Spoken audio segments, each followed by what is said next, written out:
All right. Hey, everybody. It's Amy Ostveen, also known as Amy O, coming live with you from Life Redesigned, where we grow through what we go through. Today, I want to talk to you about three things I wish I would have done in my business a long time ago. Those of you that don't know me, my name is Amy O, and I have recently rebranded under the umbrella of Life Redesigned. And one thing under that umbrella is my women's only pole fitness studio here in Grand Rapids, Michigan. I have two locations here, and most people, like to think, oh, it's a pole studio. Well, what can really be done business-wise in a pole studio? Trust me, a lot. So I've been able to, I started my business in 2013 and grew to multiple six figures, lost everything in COVID, and then have grown it back to be ahead of and do more in sales this year than what we did pre-COVID. So I'm really excited to share with you these things today. I think a little bit of, being in business, you're always learning lessons about, man, if I just could have had these three things, I think it would have, like, who knows where it would have gotten me, and who knows where I would be now. So I'm super excited to share these with you. Why am I sharing them with you? Lessons are to be learned in life. They cannot be avoided. Suffering cannot be avoided. So there are things that happen that we can wish that they didn't happen, but that also doesn't get us anywhere. So I don't stand here to share these with you to wish that they didn't happen. I'm actually grateful that they happened because of where I am today and what I have learned. But what I also can tell you is that these lessons have cost me a lot emotionally. They also cost me a lot financially. More importantly than those two things, they cost me relationships. So let's dive in and let's take a look at the number one thing I would have done in my business a long time ago. We're about to hit 10 years. So I feel like now that I'm 10 years old, my business is 10 years old, I can say a long time ago. So here we go. Number one, you don't have to please everyone. So like I was saying earlier, I own a women's fitness studio, and gosh, starting out, I started out with an idea. I had no idea where it was going to take me. And I thought I just always needed to make sure that everyone liked me. And I thought that was going to be my key to being successful. Newsflash, that is not true. And I can tell you it's not true because I'm living proof that it's not true. By doing this and by creating space to and that effort and that energy and trying with that energy to really please everybody, we're stepping away from who we actually are and the why behind what we're doing. And those of you that are running a business, you know by now that your why is the most important thing.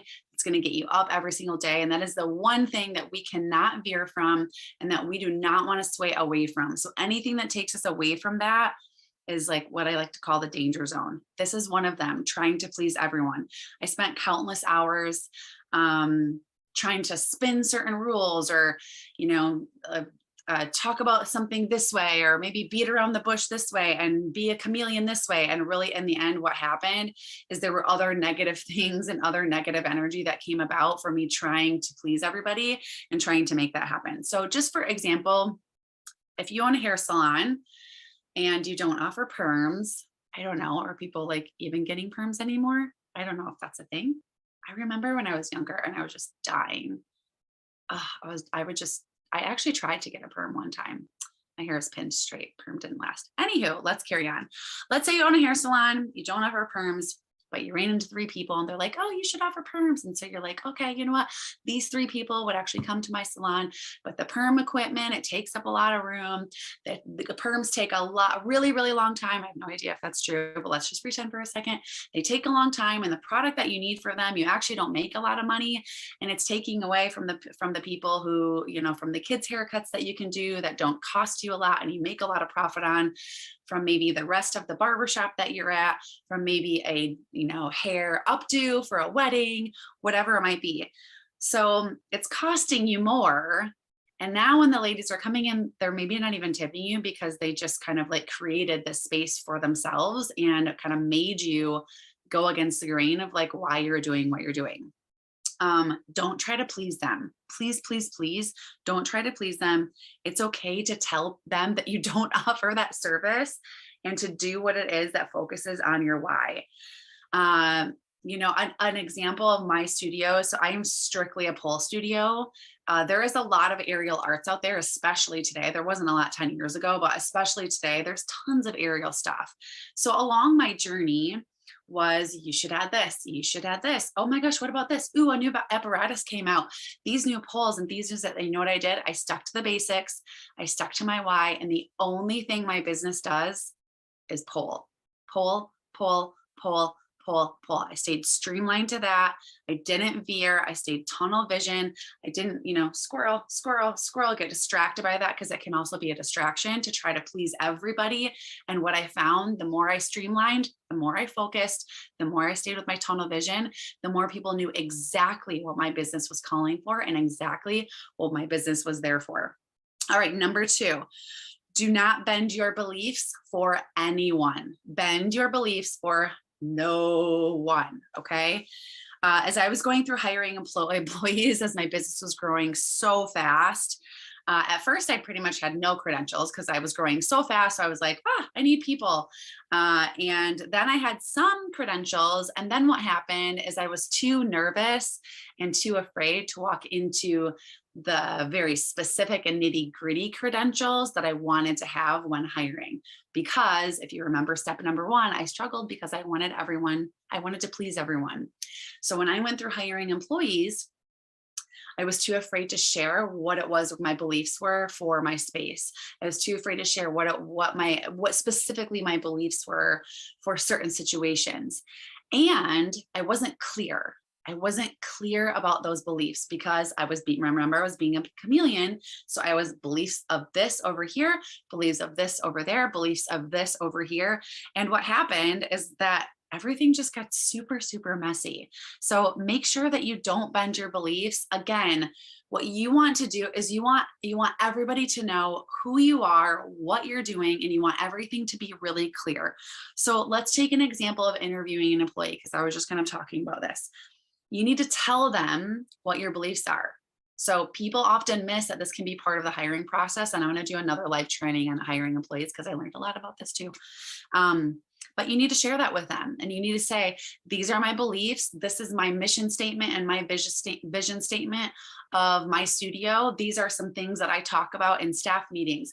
These are some things that I operate my life around and my business around.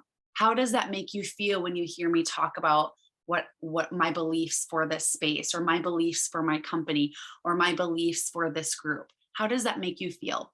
And allow them to share, because I'm telling you what, they'll probably tell you the truth, because some people will go, oh, well, that freaks me out.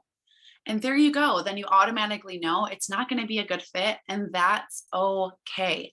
Some people will say, well, I don't believe that, but here are some examples of ways that I have really allowed space for other beliefs that, are not mine.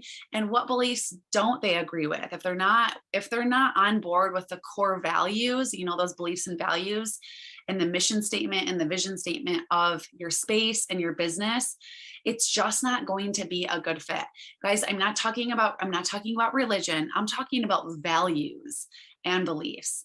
If your values are that, you pray before every single meeting and after every single meeting. And if somebody is like, I am absolutely not going to do that, and I will absolutely not be around that, how will they be able to be at your staff meetings? If your core values are, I'll give you an example. My mission statement is, or one of our, part of our mission and vision statement is to be every woman's most loved sanctuary.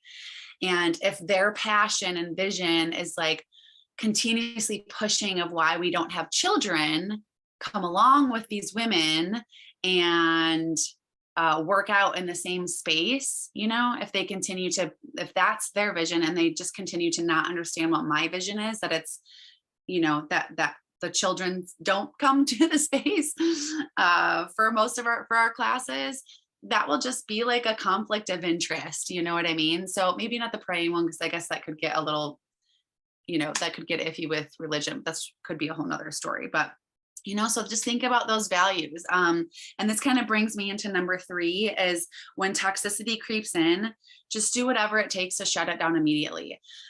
If you're a business owner and you're coming into this thinking that you're never going to have to make tough decisions, you better get out right now.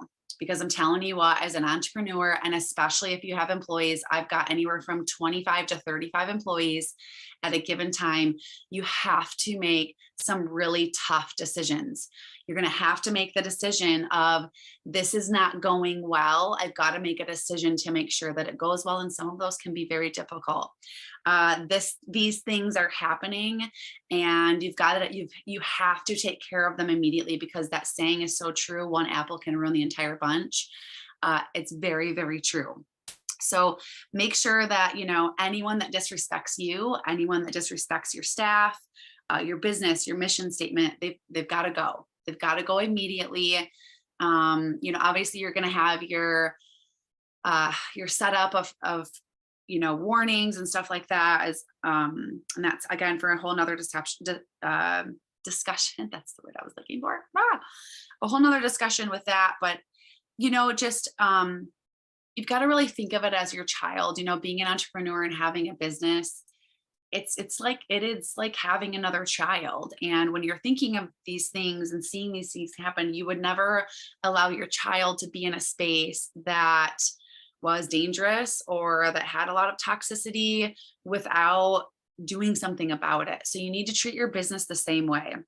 If you have an employee or a downline, let's just say that they are somebody that you're working with, if they have, or I guess that you're in charge of or managing, whatever. But let's say that you heard from a client that they were mocking another one of your staff members behind their back. You need to assess the situation immediately. Number one, you need to make sure that, let's take it a step further. Actually, let's take this a step further. Let's say that this employee that you're in charge of, let's say they do a lot, like I'm talking like a lot. They do a lot for you. They do a lot for the business. Maybe a ton of people really like them and they don't know this side, or they don't know that this person is doing, or maybe they know this person is saying it and they're just going along with it. So this, maybe that's the situation, but this person is talking behind another one of your staff's back and you hear about it from a client. So here's the thing.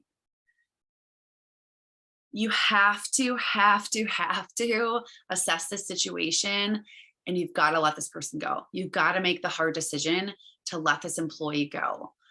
In my opinion, at my business, I have zero tolerance for that. I have zero tolerance for bullying. I have zero tolerance for disrespect. I have zero tolerance for talking behind someone's back, for even being passive aggressive on social media. It is a hands down. You could be running the whole show, which they're not, because I am, but they could be running a lot, and it is zero tolerance and you're out of there. Don't host that energy in your space, because it'll multiply faster than you can even imagine and faster than you can even catch it. Okay. So just thinking about these things, let's recap. Let's go through these. You don't have to please everyone. So thinking about things I wish I would have done in my business a long time ago. I just made that up as I was on here live, just going a long time ago. I wish I wouldn't have tried to please everybody. Oh my gosh, it was so much energy. It was so much energy, you guys. I just can't even. I feel like these go for relationships too. Are you guys thinking about like relationships that you have in your life? Number 2 was, I wish I wouldn't have bended my beliefs for anybody. I did, and mostly because I was trying to please everybody. And then what happened was, number 3 is, I didn't address toxicity in my business early enough. And what happened is things multiplied very, very quickly. And when I did address it, it was way more difficult than what it could have been early on. So these 3 things, I hope you can kind of also see how they go together. So again, Don't try to please everyone. Don't bend your beliefs for anyone. And when toxicity creeps in, do whatever it takes to shut it down immediately. You're going to have to make those hard decisions. And we're going to talk about that in trainings to come. So again, while I'm thankful I learned these lessons, like I said before, they cost me a lot of money, a lot of emotional distress, and so much energy. So if I could have been prepared for these things, just known ahead of time, even to be ready, I think it just could have made such a difference. So I'm living proof that going through these and learning these lessons, while they're very difficult decisions and why they are very difficult situations, you can also get through them. So if you're also somebody that has gone through something like this, or you're going through something like this, DM me. I seriously want to talk to you, because it is the hardest thing to go through alone. And I'm telling you, we went through, when I started my business, it was so much of a guessing game and trial and error. So this tiny little piece could have made such a difference in the way that I was able to run my company early on. I didn't run my company like this for the first 7 years that I was in business. COVID hit. I ran my business up to multiple 6 figures, even while I was doing this, but it was a lot of energy. I lost everything in COVID. Post-COVID, we've ramped up to, again, multiple 6 figures in business and are about to crush our goals this year. And it has been night and day, the amount of energy that it takes me to run my business now, after learning these lessons and after implementing these things, than it has before. So I'm telling you, it's such a big deal. It matters so much. If you've got any of these 3 things to focus on, write some stuff down. Make sure to stay ahead of it, and make sure to pay attention. All right, everybody. It was great chatting with you today. I will be here. If you have any questions, please DM me, please message me, please comment. Give me a 1 if you are watching this video live. Give me a 1 in the comments, and give me a 2 in the comments if you've watched this replay, and just give me a fist in the comments if you know what I'm talking about. I'll be thinking of all of you. And until next time, don't forget to grow through what you go through, and don't allow your past to define your future. We'll talk to you soon, everybody.